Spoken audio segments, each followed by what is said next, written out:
Hello my royal lovelies, welcome back to the channel, and as always, welcome to my home. But as you can see, we are not in my home, we are in my greenhouse for a few reasons. One, I quite fancied a change of scenery.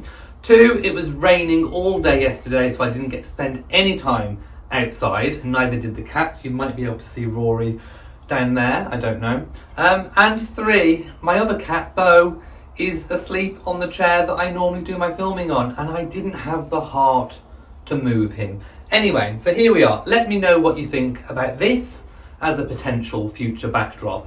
It's my greenhouse. I do love it in here. Should we call it Crystal Palace? Like the Victoria Crystal Palace.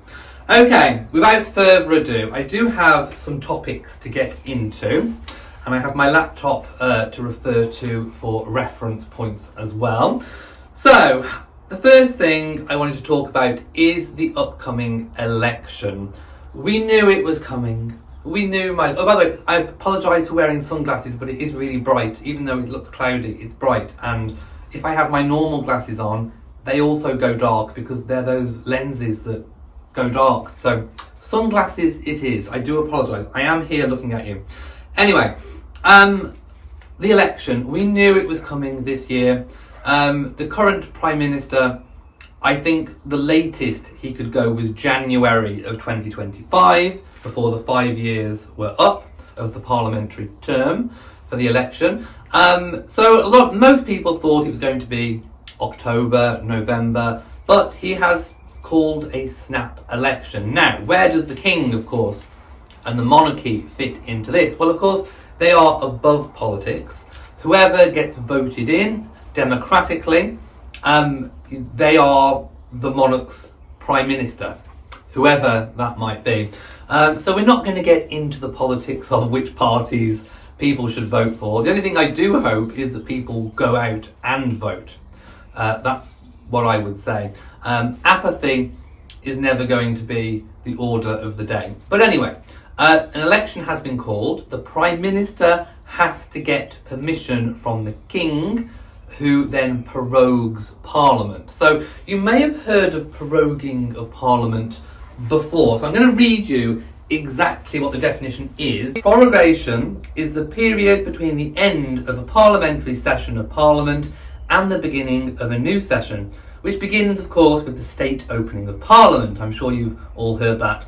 By current practice, Parliament is prorogued by commissioners acting in the sovereign's name. Parliament is always prorogued to a definitive day. So, Rishi Sunak, the current Prime Minister, goes to the King. The King then gives permission to prorogue Parliament. Parliament is then prorogued. I think the proroguing date is next Thursday until the 4th of July when the election takes place. So election is 4th of July, which also happens to be my fiance Matt's birthday as well. So yes, we've got 5 or 6 weeks of election madness going on. So that's where the King fits into it. Parliament gets dissolved, and then there is a 5 week, I think it is, campaign period. So basically, in this last week, Parliament is trying to push through whatever it can push through, laws, whatever it might be. So this is where we are at. Then in 5 weeks' time, we'll either have the same Prime Minister or we'll have a different one. And then, of course, the normal handover happens, and in the UK it happens simultaneously. The outgoing Prime Minister goes to visit the King, and then who resigns and says, and then the King welcomes the new Prime Minister, who then asks, can you form a government? The new Prime Minister says yes, and then there you go. They are then the Prime Minister, and they move into number 10 Downing Street the very next day. So it's very quick in the UK. Things get done quite quickly. But this is also affecting royal duties. This is the first time that I've ever heard of, I suppose, royal duties being affected by an election. The monarchy having to cancel engagements so as not to draw attention away from the politicians. Oh my goodness, we couldn't have attention drawn away from politicians now, could we? Heaven forbid. I think this normally happens if there is a planned election. Then obviously royal engagements are planned, months in advance. So therefore, if they know an election is coming, they can plan to be a little bit more low-key during the campaign period. However, this was a snap election, but it's not the first snap election we've ever had. And I certainly haven't ever heard, or there hasn't been a fuss made of the monarchy cancelling their engagements. I mean, we know that Prince William, for example, and the King have cancelled some engagements this week so as not to take away the attention from the election. Now, I don't necessarily think that the royals going about their everyday charity business is going to take much attention away from Parliament or from the politicians and the election. Most people don't, unless they go looking for it, most people don't hear about the everyday royal engagements anyway. So I don't really think they've got a lot to worry about, to be quite honest. I don't think there's a need to be cancelling, appearances and cancelling engagements. I think that is a little OTT. I do get that there is a little bit of this kind of deference, if you like. The King is obviously above politics, as is the monarchy, but then just showing that little bit of, I suppose, respect to the elected, parliamentary system. Remember, we are in a constitutional monarchy, I think is good practice. But I don't think it's necessarily essential to go cancelling all of those engagements. Now, I do have a list of potential engagements that could be affected. So there is no, I suppose, question that the D-Day commemorations will go ahead. Now, likely to go ahead in the likely category is Trooping the Colour, the Order of the Garter, Holyrood Week and Royal Ascot. So if you didn't know, Holyrood Week is when the monarch goes up to Scotland and spends a week, typically in Edinburgh, and they stay at Holyrood House, and they have a garden party and do all sorts of things in Scotland before moving on to Balmoral for the summer holidays. This is all likely to still go ahead. The King's birthday parade is not going to take massive attention away from from the election. It's one day, and in fact I think people will be election fatigued. So I think, a day celebrating the King's birthday might not be a bad idea. Now, in the could be cancelled section, now I don't agree with this. I don't agree that the Japanese state visit is at risk, and I don't believe that Founders' Day parade to Royal Hospital Chelsea is also at risk. I think these are not events that are going to take away from the election. In fact, a state visit is normally planned a year or more in advance. We're not even talking 6 months. This has been long planned, and to cancel a state visit is bad form, which leads me to conclude that the only thing that can happen is that the state visit will go ahead.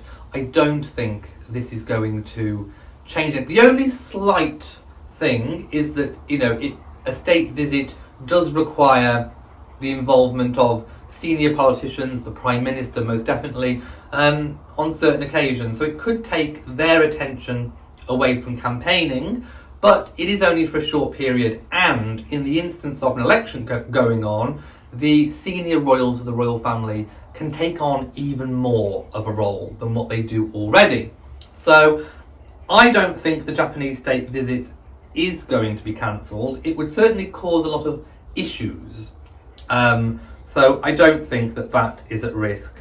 The King has cancelled all of his public engagements for the rest of this week, and the palace have said that they hope to rearrange those visits for the future.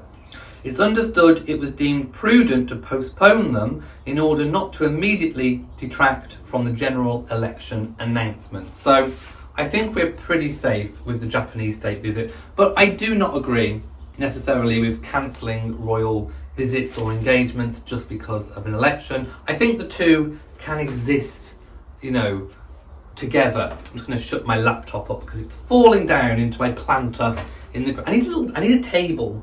I need a side table in here, and maybe even a more permanent chair. Anyway, Enough of my greenhouse decor. So, I've got next on my list garden parties and Chelsea Flower Show. So, it is Chelsea Flower Show this week. This is a place that I have always wanted to go to, and I've never had the opportunity or chance to go. They have amazing show gardens, and normally the first Saturday of Chelsea Flower Show is normally dedicated to press, celebrities, royals, all that kind of thing. So of course we have seen the usual suspects out and about at the Chelsea Flower Show. It is a firm favourite of the royal family, the aristocracy, celebrities. Everybody loves flowers, and if you don't, then get out of my greenhouse. Go. Be banished to the tower. I send thee. So yes, I love the Chelsea Flower Show. Love the show gardens. It just gives you an idea of what you can do in your own space. I love it. So it was great to see that on again this year and being well attended. I love the fashion. I love the dresses, all the summer frocks. Oh, gorgeous. Amazing. Garden parties at the palace. So it is garden party season, and if you've been watching Bridgerton, I love Bridgerton. Maybe I should do a video separately on Bridgerton. I love it. I love the aesthetic. I just love that time period. I know Bridgerton is fantasy.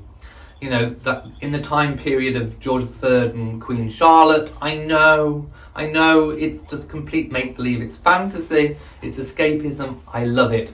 But I liken the Bridgerton balls, the debutante balls, to the modern day garden party at Buckingham Palace. So one of the ways that our country honours people, normal people in the community that do good work year on year on year, never mind Harry and Meghan's lifetime of service and duty, these are real people that have really given a lifetime of service and duty to different elements.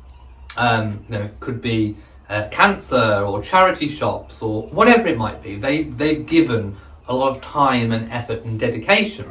Selfless. And they are rewarded by often being invited to garden parties. Thousands of people at a time on the lawns of Buckingham Palace. Amazing, gazebos, huge gazebos. Gazebo is an understatement, like tents filled with beautiful, gorgeous Buckingham Palace food. They can roam around the gardens freely. And of course, they get to meet the royals. So this season, we have seen the King, we've seen Queen Camilla, we've seen Prince William, we've seen a whole host of royals, Princess Anne, all attending garden parties. And there are a number of them throughout the season. And they're not just held at Buckingham Palace, they're also held during Holyrood Week in Scotland, and they can sometimes be held at Windsor Castle as well, if that is applicable. But mostly, people like to be invited, of course, to Buckingham Palace. So this is in addition to the monarch being the font of honour, the fountain of honour, if you like, where they can award people.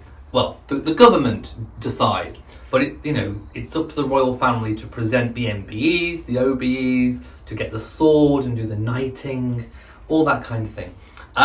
So we have this system in the UK, and I think people really respect it and people love it. And it's different getting an award or going to a garden party by the royal family than what it is a politician. Who wants a politician's award when you can, meet Princess Anne and at a garden party and all the hats and the fashion? It's very Bridgerton-esque. Of course, the UK, the monarchy abolished the debutante balls. Now, debutante balls still go on in high society, but not with the attendance of the sovereign.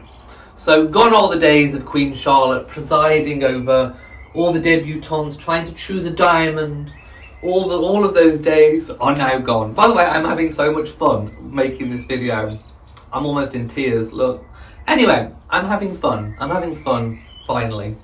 So the debutante balls were abolished, and they were kind of replaced by the garden parties. That's kind of why it came into effect.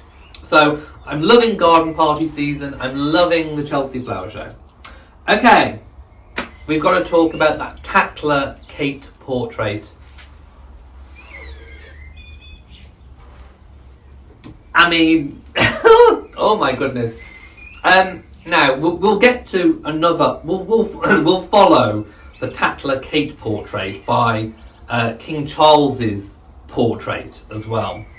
So let's just start by saying that art is in the eye of the beholder. I think beauty is in the eye of the beholder, but so is art. You know, what is good art to one person is not good art to another person. I was going to say a rude word then, but I stopped myself. Check yourself before you wreck yourself. Anyway, I mean, you can tell it's her. You can tell that it's Catherine, but it's not necessarily. How do I say it? It's not exactly a lifelike, realistic portrait. It almost looks like something that maybe, you know, someone could do at school. It's not particularly. I mean, I've seen better on Etsy. Let's put it that way. So Tatler, I don't know why. I haven't read the piece. I haven't seen it in physical form. But just looking at a picture online, it looks a little amateur. And it's a weird choice, I think, for Tatler. I mean, Tatler is a high society magazine. So think back to Bridgerton, think Lady Whistledown, the sort of gossip, pamphlet writer of the day, and think Tatler. So Tatler is the modern day high society gossip magazine. And it still is today. So, and it has had some controversial stories about the royals in the past. In fact, legal action was taken by William and Harry, I do believe, over an article written about Diana, Princess of Wales. So Tatler is tittle tattle. That's what it is. So I don't know why they chose that particular portrait, but there are better ones. So I'll leave you to comment in this video what you think about the Tatler portrait. But I mean, you can tell it's her. It's just not, it doesn't bedazzle, is what I'm going to say on that one. So we'll leave that there. The King's portrait. Now this is, one of the first official portrait of His Majesty the King, King Charles III, since his accession to the throne. Now, throughout Queen Elizabeth II's lifetime, there are numerous portraits. And I'm not talking photographic portraits, I'm talking paintbrush portraits, art. I'm not saying photography is not art, but you know what I mean. Canvas, paints, paintbrushes, all that kind of thing. So, with a portrait, the one thing that you want is a good likeness. You want to be able to look at the portrait and see that it is the person, the subject needs to kind of spring out of the portrait. And again, art is very subjective, very, very subjective. You can have abstract, you can have hyper-realism, and everything in between. This is a good likeness of the king. I think when you look at it, you can tell it's King Charles III. But what is controversial, I think, is the background. It's very red. Of course, he is depicted in his regimental uniform that is also red. And then they've got a red background. So really, all you kind of see springing out of the portrait are sort of hands, face, flesh, basically. So the one thing that I think is, it looks like him, but I think art should be controversial. Good art, I think, is a little controversial. I think if it was a bland portrait, just an everyday, realistic portrait, I don't think it would have had the impact. Now, I think it will be like chalk and cheese. People will love it, people will hate it. I don't think there's much in between. But I think good art makes people think. It provokes thought. And you know, it makes people sort of look at it, and then it's one of those portraits where you look at it, the more you look at it, the more you see, and I think the more that you can appreciate it. It's an acquired taste, it's an acquired style. And of course, this is not going to hang anywhere in Buckingham Palace or anywhere official. This was commissioned as a kind of private commission. And of course, the king unveiled it and sort of did a little bit of a leap back. Now, I don't think he was leaping back and staggering back because he hated the portrait, which is what a lot of people jumped on. And sort of, you know, it became a meme of, you know, King Charles, you know, looking at his portrait and recoiling in horror. I don't think it was that. I think what it was is he pulled the curtain and the curtain almost landed on him. So I think he was jumping back and being like, oh, the curtain almost fell on him. Camilla, the Queen, said that it was a good likeness, captured his likeness, which I think it did. I think it definitely did. But that just leaves me with the thought that good art provokes a reaction. It provokes discussion. And that is what this did. So in my view, it is a good artistic piece. Right, we're going to have to touch a little bit on Harry before we move on to a lady that got bit by the king's horse, the king's guard. So, Harry. Now, he made such a big mountain, didn't he? Or people talking on his behalf made a mountain of how, oh, the cruel king, you know, wouldn't let him stay in a royal residence, blah, blah, blah, blah, blah. Spare me. Spare me. Did you like what I did there? Okay. So then it emerged that actually Harry was offered a royal residence at one of the palaces in London. So that either leaves Buckingham Palace, St James's Palace, I wouldn't have thought it would be Clarence House, or Kensington Palace. Now Kensington Palace, obviously former home, I don't think it would have been there. Which leaves Buckingham Palace or St James's Palace. Now, Harry sort of came out and said, after this was revealed, that he couldn't stay there because of security reasons.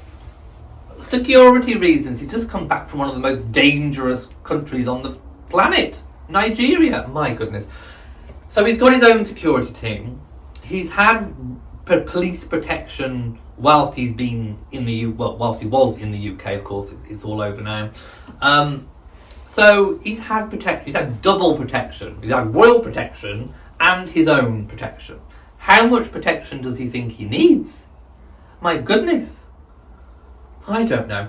So he says, or rather, you know, people releasing information on his behalf claim that one of the palaces was too, I suppose, exposed because of the entrances, public entrances, and that it was too much of a security risk. Now let's not forget that royals, including Her late Majesty the Queen, the Duke of Edinburgh, Prince Philip, when they were alive, Princess Anne, the current king, all used these very dangerous public entrances to the palaces.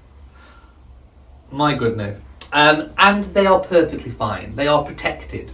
Let's put it that way. There was only one incident on the approach to the palace back in 1970 something with Princess Anne, but that was, you know, a rare occasion.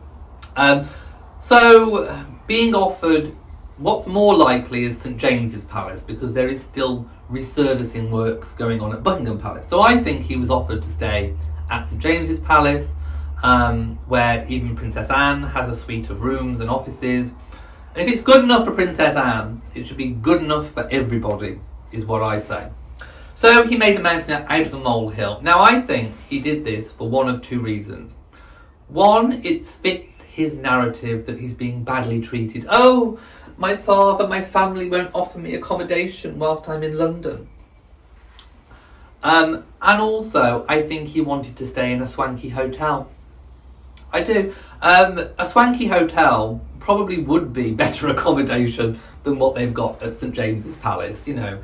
He could have whatever he wanted at a luxury hotel. Oh, I've been forced to stay in a luxury hotel. Oh, woe is me, my family hate me. No, he was offered to go and he refused, but it suits his narrative, doesn't it, that he's being badly done by his father, shunned from the royal family.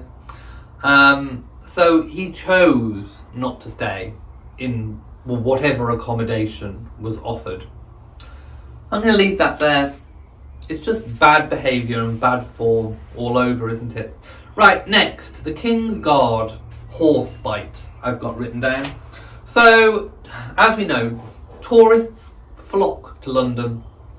They are drawn to see, the wealth of history and, attractions that we have. A lot being the royal palaces, the Tower of London, Parliament, Westminster Abbey, St James, St Paul's rather, St James's Palace, Buckingham Palace, all the royal parks. The list is endless. Horse Guards Parade, it goes on forever. So there are the King's Guard, Royal Guards, horse-mounted, not horse-mounted, around all of these places. They are not tourist attractions. They have become tourist attractions, but they are not. They are proper working people. They are working officers. They are working regiments. And they are fulfilling an actual function. They are guarding. They are protecting. They are not there to be hugged. They are not there to be selfied. Oh, selfie. They're not there for that. They are there to perform a function. If what people choose to do around them is people's own business. But what I do think is that people should have some respect for the guards, because they often stand there for very long periods of time. They are instructed where they can't really move. Sometimes they're in adverse weather conditions, including extreme cold, including extreme heat. You often see them passing out, when it gets really hot, under those big bearskin hats if they're wearing them. Sometimes they're horse-mounted as well, and they've got to keep still, and, it's a difficult job, it's a difficult role, without having tourists coming up to you and, having selfies taken and touching you and poking you. We've seen incidences in the past where when they've been parading, they are instructed to go, in a straight line. And if people get in the way, they will plough straight through. And I have to say, I agree with that. I think they should just perform their function. I'm not of the camp where, they should just stop and say, excuse me, can you move please? No, just barge through them. And I would too. If I was one of the Royal Guards, I don't care who it is. I don't care if it's a penguin, a child, an old granny with a walking stick, I would plough straight through. I don't blame them. Controversial, I know, controversial opinion, but there we go, I would. So I'm not in the prissy camp of, please move, do excuse me. No. Tourists need to be warned to keep, I think they are warned. And in fact, they often say, out of the King's Guard way, or something of that nature. So they give warning, and if people don't, then they deserve to get barged through. My only exception might be wheelchairs. Disabilities and wheelchairs, I'm good with, but other than that, straight line all the way through. So this woman rocks up next to a King's Guard on horseback, and then proceeds to touch the horse. And then the horse bites her. Well, I don't blame the horse. I think I'd bite her as well, to be quite honest. So tourists, be warned, because, you could get injured. Literally, it's dangerous. And have respect for other people's cultures and traditions. I think in the UK we often get very blasé about our own cultures and traditions, and we're often, I suppose, a little bit too accommodating. When you go to other countries, they expect you to adhere to rules and regulations and take your shoes off here and cover your head here and all the rest of it, which we do gladly, because as British people, we have respect for other people's cultures. And we expect the same in return. When people come to London, please respect the King's Guard. Right, I think I'm done for today. I've had a little bit of a rant. I've enjoyed this video. Maybe I should do it more from the greenhouse. I don't know. Anyway, thank you for watching this video, whatever it was. If you have enjoyed it, please give it a big old thumbs up. And I really do mean it. If you can share it on social media, that would be amazing, on the dreaded X. I know it's a cesspit. I don't like X or Twitter, whatever it was. It's terrible. Facebook groups, relevant Facebook groups, all that kind of thing. Please share, because I don't think YouTube is pushing me out to anybody. So thank you for watching, and I will see you next time. So from me in the greenhouse, to you all, and goodbye.